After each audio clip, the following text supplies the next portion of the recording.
नमस्ते। आज के इस एक्सप्लेनर में आपका स्वागत है। आज हम क्वांटम मैकेनिक्स के एक ऐसे सिद्धांत की बात करने वाले हैं जो जितना रोमांचक है उतना ही विवादों से घिरा हुआ है।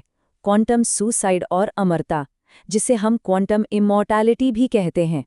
क्या हम सच में अमर हो सकते हैं? विज्ञान के नज़रिए से आज हम इसी थ्योरी का पूरा पोस्टमार्टम करेंगे। तो चलिए बिना किसी देरी के सीधे शुरू करते हैं।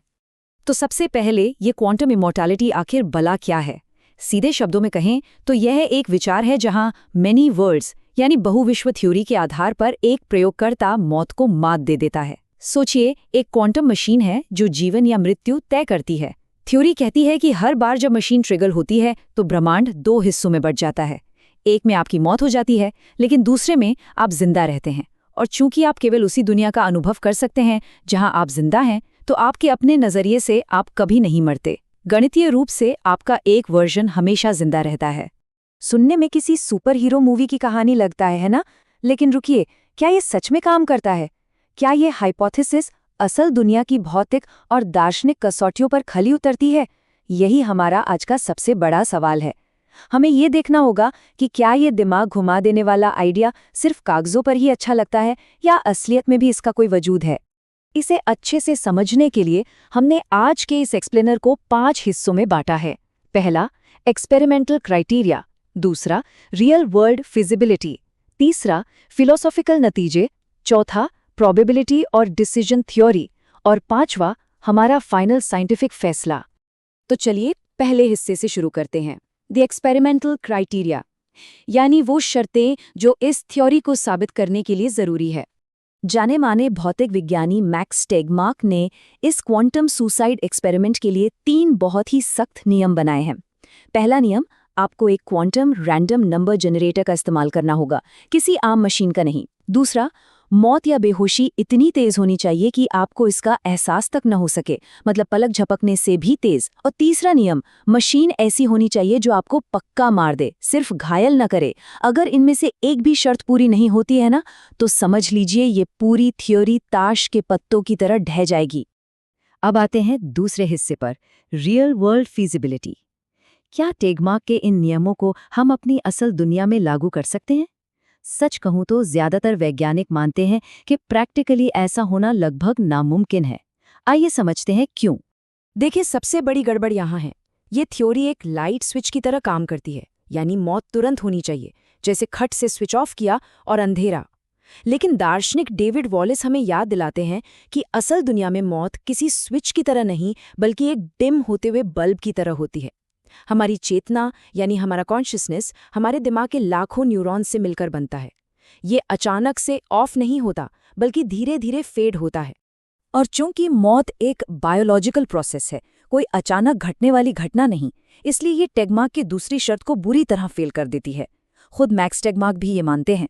उनका कहना है कि आम दुर्घटनाओं और मौत के कारणों में ये तीनों शर्तें स्पष्ट रूप से पूरी नहीं होती, जिसका मतलब है कि आपको कभी भी अमरता का वो खास एहसास नहीं होगा। कुल मिलाकर एक नॉर्मल एक्सीडेंट में वो तुरंत वाला बाइनरी कट ऑफ नहीं होता जो इस थ्योरी के लिए चाहिए।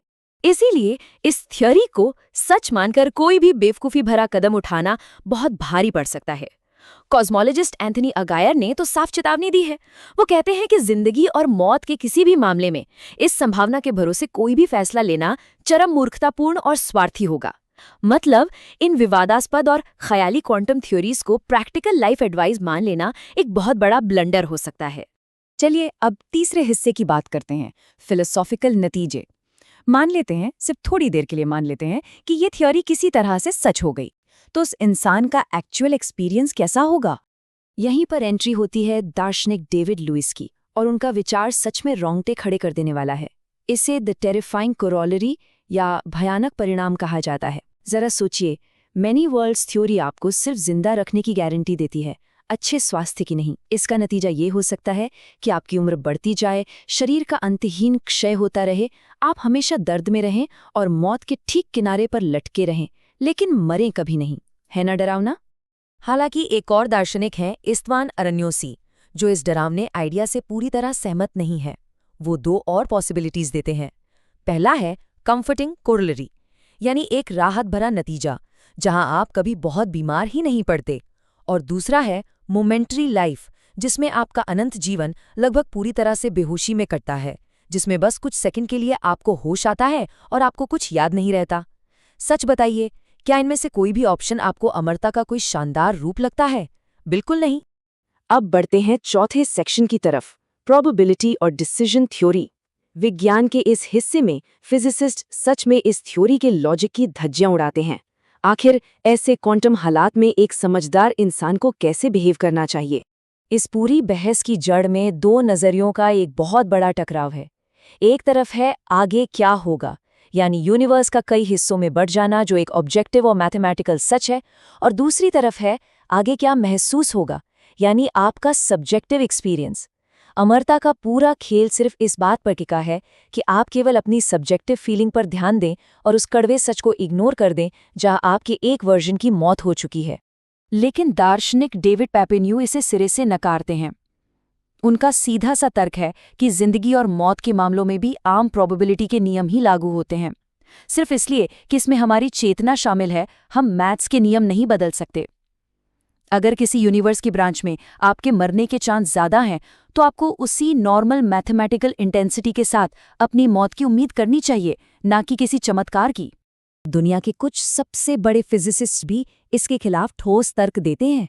लेव वेडमैन कहते हैं कि मौत आपके मेजर ऑफ एग्जिस्टेंस, यानी अस्तित्व के माप को इतना कम कर देती है कि आपके बचने की संभावना ना के बराबर हो जाती है। डेविड वॉलेस का मानना है कि एक लॉजिकल इंसान को हमेशा उसी ब्रांच को चुनना चाहिए जहां उसके जिंदा रहने के चांस सबसे ज्यादा हों। और शॉन कैरल तो ये तक कहते हैं कि जब यूनिवर्स बढ़ता है तो आप दोनों अलग अलग इंसान बन जाते हैं, आपके एक्सपीरियंसेस शेयर नहीं होते। इसलिए अपनी जान से खिलवाड़ करना पूरी तरह से इर्रेशनल, यानी अतार्किक है। और अब हम आ गए हैं अपने पांचवें और आखिरी हिस्से पर, द फाइनल साइंटिफिक वर्डिक्ट।